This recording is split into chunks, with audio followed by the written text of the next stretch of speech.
you. I would watch the days go by, wasted and blue. I was out of use. Now every day, every night, every moment with you, I'm walking on air. And every day, every way, I feel I can't lose. I wanna shout it out, ain't no limit. I wanna shout it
You're a rebel, getting into trouble. You are kinda like a fire, like a fire, like a fire.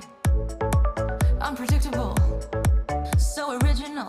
You are never backing down, backing down, backing down. That's what I like about you. So dangerous, I get this. All right, it's Tuesday and it's time for our first ever episode of Let's Talk Agave Spirits right here on the Tequila Hombre. Coming up next.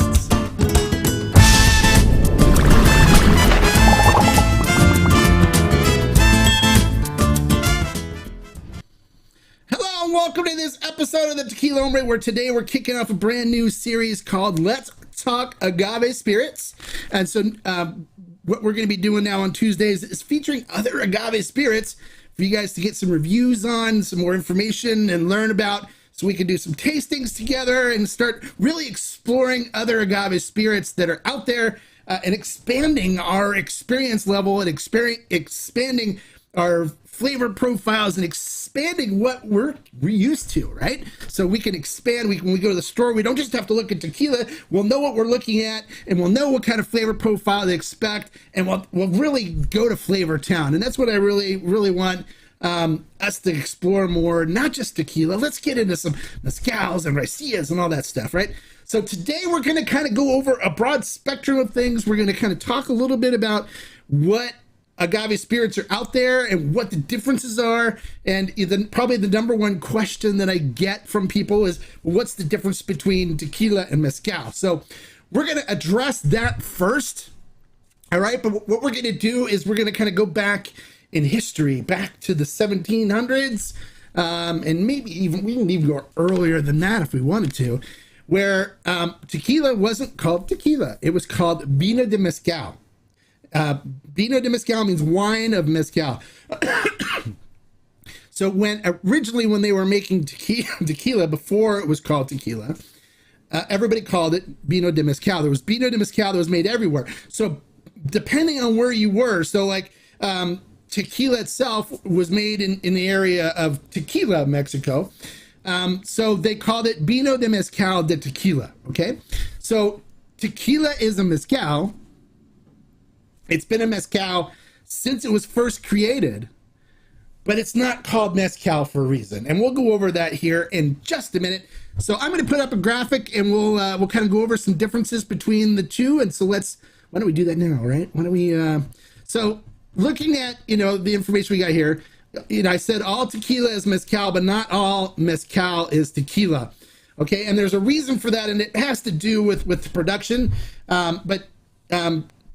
Tequila can only be made in all of Jalisco, right? And small municipal areas of Guanajuato, Michoacan, Nayarit, and Tamaulipas. So there's just small areas of those other states that tequila can be made in. But majority of tequila is made in the state of Jalisco, Mexico, where mezcal can be made in 9 different areas. So it's Oaxaca, Guerrero, Guanajuato, Michoacan, Zacatecas, Durango, San Luis Potosi, and Tamaulipas, and Puebla, Mexico. So those are all the different areas where mezcal can be made, and it can be made in the entire state.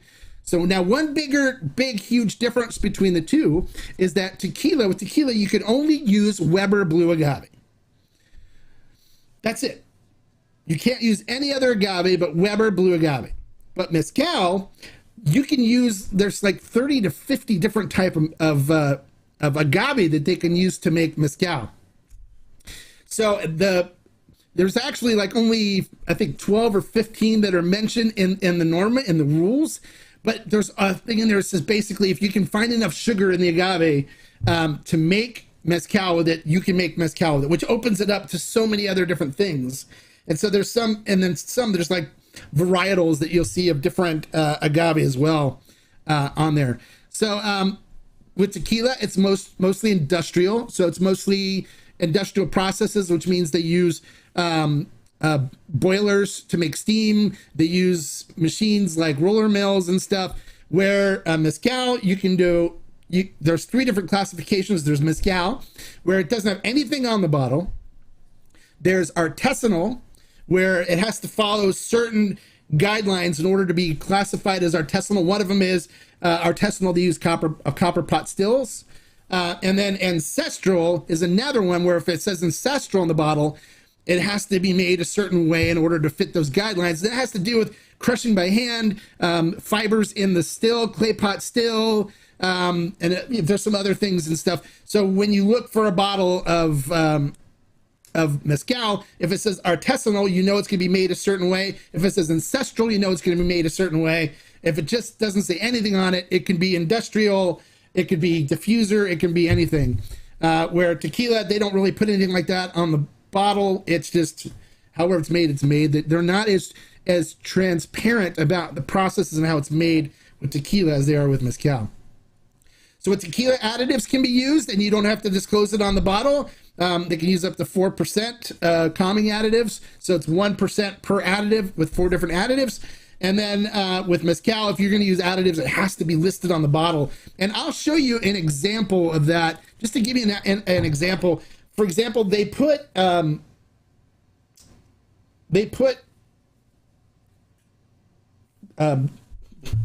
trying to blank on it. Granada. They put Granada, which is pomegranate. Sorry, I had a blank there. So they put pomegranate in there. So it has to say on there Destilado con Granada, which means it was distilled with pomegranate. And you'll see other ones that say abacando on it, which abacando means it was added. So those are like things that are added to add flavor and stuff to it. So it has to be listed on the bottle. Otherwise, they can't do it.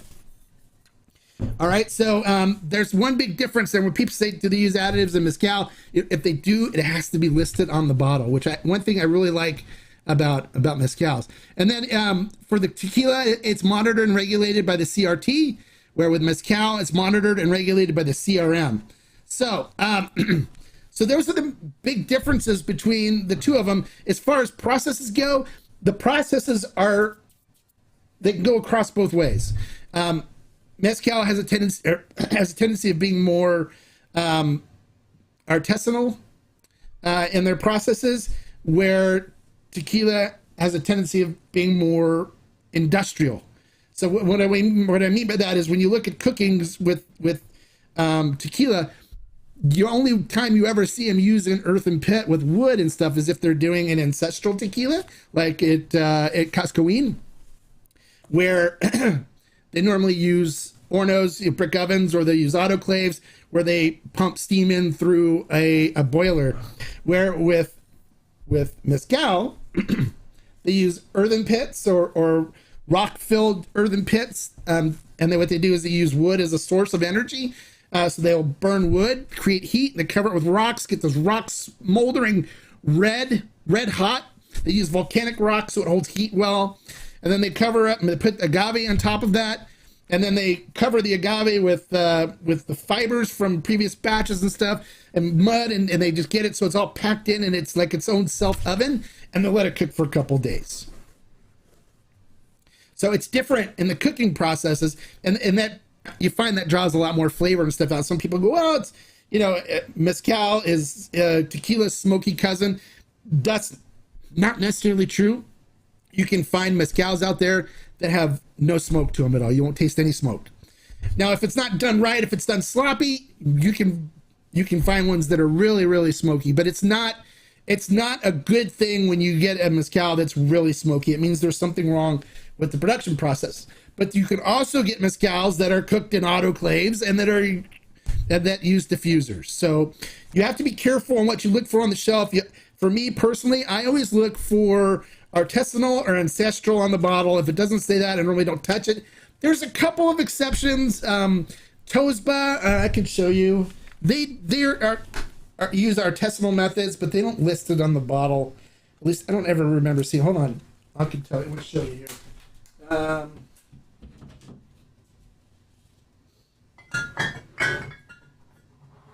my Tosba?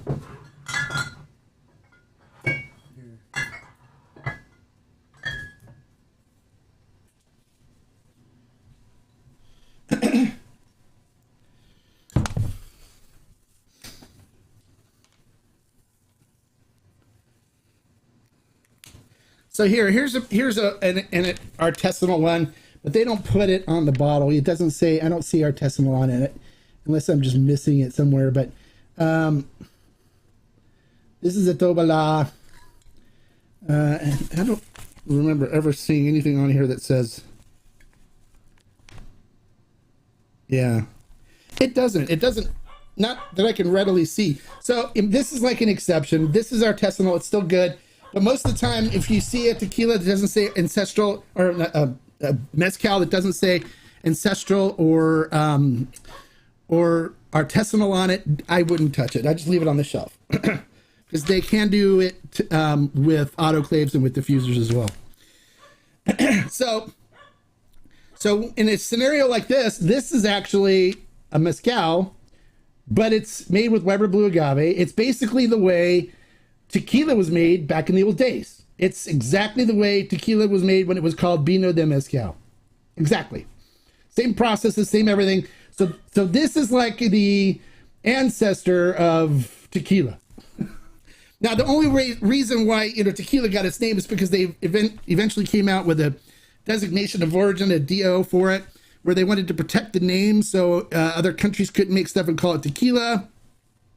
So then, they got into the whole, it was more the commercial side of things that, they made up the rules of that it has to be made in Jalisco and it's got to be Weber Blue Agave and it's got to follow all these guidelines. And so in order for you to be able to call your spirit tequila, it has to be certified with the CRT. You have to pay tax to them and have them come out and they monitor your production. They monitor your aging and do all that stuff. So people have asked, well, Hombre, what happens if somebody wants to make it and they don't want to deal with a CRT or a CRM? What happens then? Well, in that case, they call it a Destilado de agave, which is no DO, no designation of origin. It's just an open category where you don't want to pay the CRT to monitor everything and tell you how to do everything. You want to use other agave besides tequila. You want to just do your production the way you want to do production and stuff.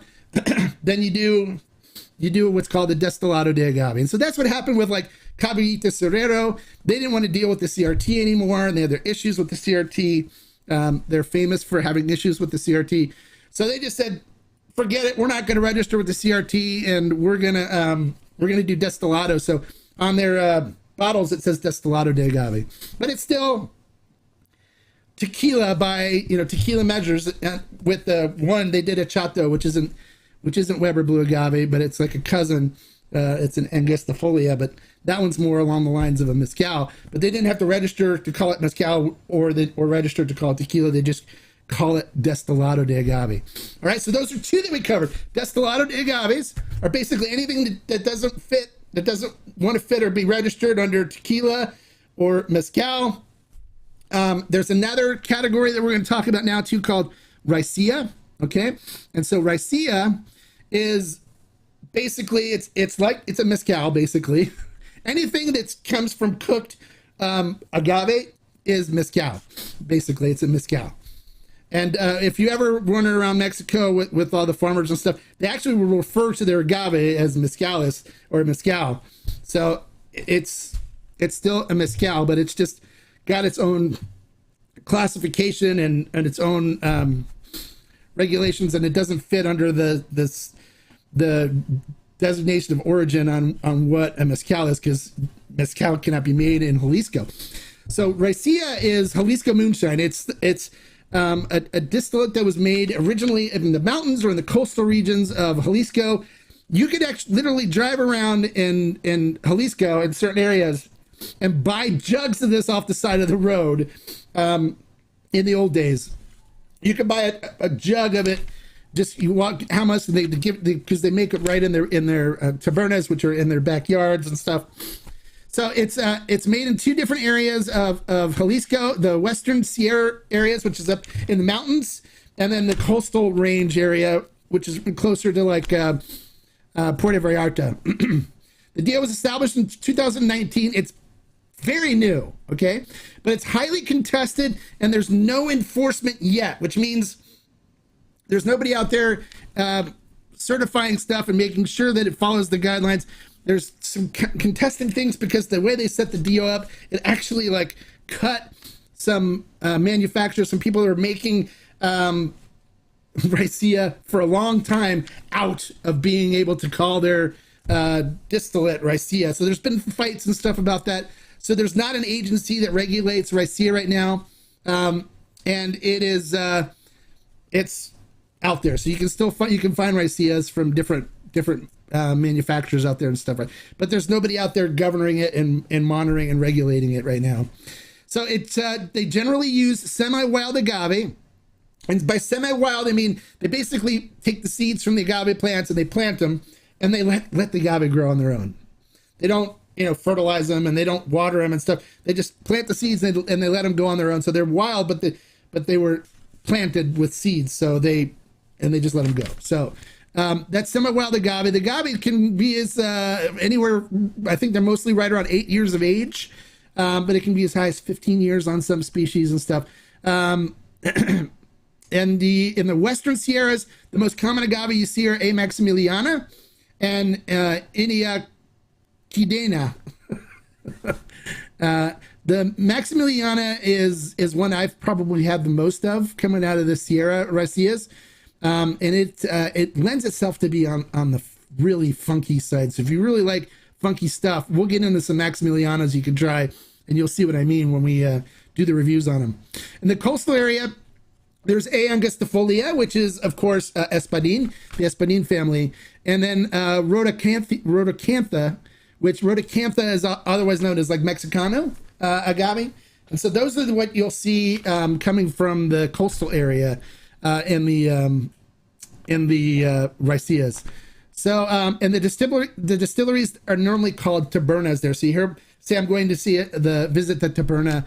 And with mezcals, depending on where you go, they're called different things. They're called vinatas, or they're called palenques. I think mostly in Oaxaca, that's called a palenque. And if you go to other areas, like I know Durango, they're called vinatas, or in certain areas they call them vinatas too. So they don't call them distilleries and stuff like they do for tequila. So that kind of sums up what we're looking at here for Raicilla. Raicilla is a very interesting drink, very interesting spirit. You get some very interesting flavor profiles from it, and it is the moonshine. It is like what moonshine really was in the Jalisco area, and still is. But there's some really good ones out there, and there's some really interesting ones. And so I look forward to getting into some of the Raicillas with you guys. Some of them can be actually quite off-putting to people. So, I'll take the bullet and let you know what kind of flavor profiles they have before you buy it, so you'll get an idea of what you're about to get into when we get into that. So the last spirit that I want to talk to you guys about is one that comes out of Sonora, Mexico, and it is Bacanoras. So Bacanoras it's a mezcal. They're all these are mezcals. But it can only be made from agave pacifica, which is a certain kind of agave that grows out in the deserts of Sonora, Mexico. That's why it can only be made in the state of Sonora. And it's named after the town of Bacanora, which is in Sonora, Mexico. It has its own regulatory agency, and it's called basically the CSP. And it is the Consejo Sonorense Promotor de la Regulación del Bacanora. It's a mouthful. So Bacanora is basically a mezcal from another area. So all of these, literally, by definition, are mezcals. They're all mezcals. So tequila's a mezcal, mezcal's a mezcal, Bacanora is a mezcal, Raicilla is a mezcal. Now there's another spirit, but we're not going to get into that one today because it is not an agave spirit, and that is sotol. Sotol is not made with agave. So I'm going to do a separate episode when we start diving into sotols and do a sotol review where we'll talk about sotol because it's got a very interesting history and a very interesting background to it. So we'll bring some more information about sotols out, and then also I'll bring some guests on from some mezcal companies, some mezcaleros and stuff to come on and answer questions and talk to you guys about their brands as we do some tastings for some more different agave spirits here, of course. So Tuesday will be our different agave spirit day. All right. So that pretty much sums it up, you guys. Any questions or anything you want to know additionally on this? I'll be more than happy to answer questions for you. There's a lot of information about mezcal and agave spirits. I don't think just because it says mezcal that it's going to be smoky. It's not. And don't think that, just because it's tequila, it's not going to be smoky too.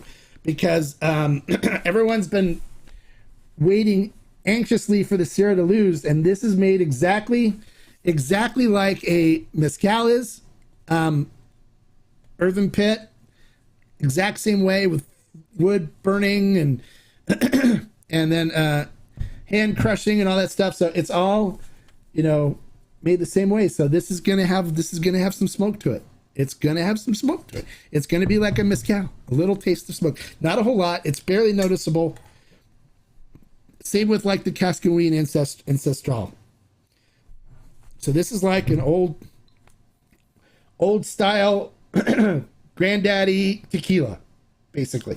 So I put a link to this in the description if you guys want to pick up a bottle and try it so you can see what this kind of stuff tastes like. This is how flavorful tequila was before it got so industrial, and when it got industrial, it got more bland. You'll notice a big difference between them.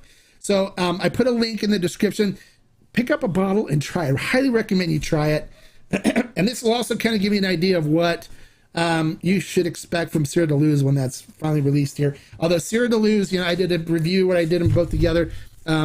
It's a lot blander than this. There's a lot more flavor in this La Luna Ancestral Tequiliana than there was in the Sierra de Luz. And so you'll find that out. There's a lot more flavor in mezcal. So imagine what it was like when they were making tequila like mezcal in the backyard of their houses, with their own distilleries, using wood and earthen pits and crushing it with mallets and doing everything like that, all by themselves and stuff in their backyard. Imagine what kind of flavors that they were creating. And so that's what kind of things you can experience with mezcal.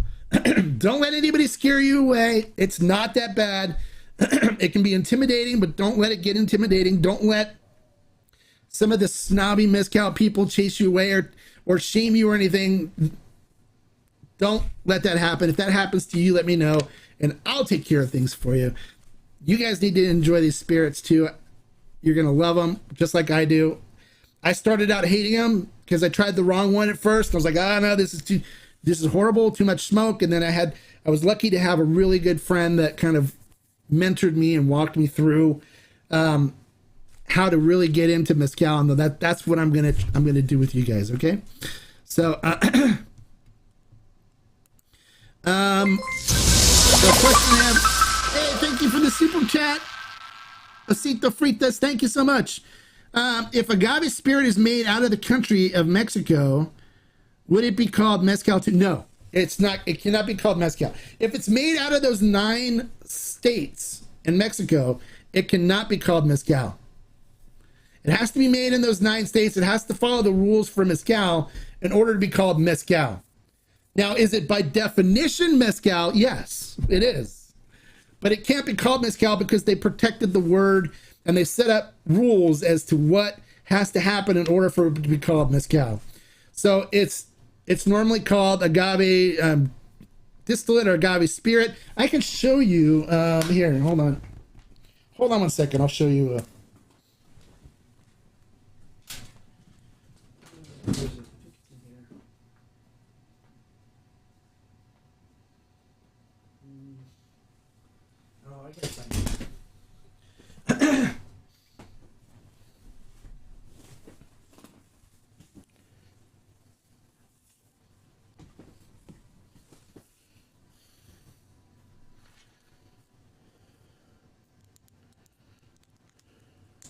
I've got to dig for it, but I actually have an agave spirit that was made outside of Mexico. So when I do the review of that, I'll kind of go over that for you guys a little more. I don't want to spend time here trying to find it while you guys are here waiting for me.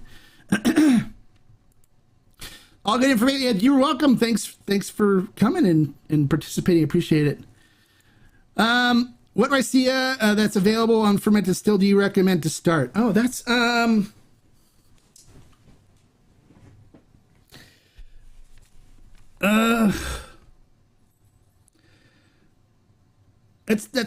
don't there's some really good ones out there from La Venenosa, but let's taste through some stuff, because I don't want you getting into something and not paying for it and then saying that you don't like it. So why don't we taste through some stuff first, and we'll go over the flavor profiles, and you can kind of see what you like, and then we'll go from there. But anything from La Venenosa is really good, and then we'll be adding some more Raicillas on there as well. But you can't go wrong with La Venenosa. But there's some really funky flavor profiles on some of them, so you got to know what you're kind of getting into. What is it about Raicilla? It's the flavor profiles. There's some really funky flavor profiles on there, and you'll see when we do some of the reviews. It's really super funky. So people thought that the cheese, from the Cascanes Hoven was weird. This stuff blows that out of the water, and so we'll get into that when we get into some of the tastings. For some Raicillas, we'll get into that, some of the weird flavor profiles.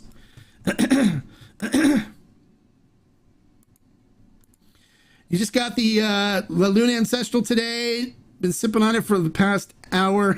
The flavors keep coming. Yeah, it's good, right?